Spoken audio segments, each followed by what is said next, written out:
بعد تصاعد خلافهما الذي اجتاح منصات التواصل الاجتماعي مؤخراً، الشيف بوراك ووالده يتصالحان بوساطة رجل أعمال يمني، حيث ظهر الاثنان سوياً في فيديو تصدر السوشيال ميديا.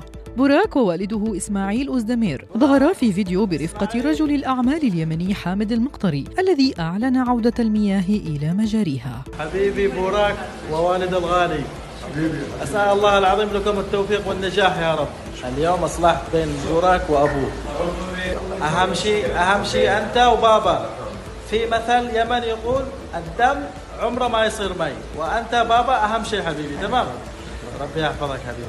قضية الشيف بوراك التي غزت السوشيال ميديا وشغلت الرأي العام تعود إلى ظهور بوراك بفيديو يعلن فيه لمتابعيه رفعه قضية ضد والده بتهمة الاحتيال عليه سراً وبيع حقوق ملكية اسمه دون معرفته مقابل 41 مليون دولار أمريكي لرجل أعمال أجنبي، ليعود وينشر مقطعاً آخر تبدو عليه فيه ملامح الحزن والحسرة. لكن والده نفى جميع التهم وأكد أنه هو الشيف الحقيقي. الاسم التجاري المنباع فرانشايز لخارج تركيا، فرانشايز JZM بوراك. انا صاحب الكونسبت، انا بظبط المطاعم، انا بظبط المطابخ، انا بظبط العمال.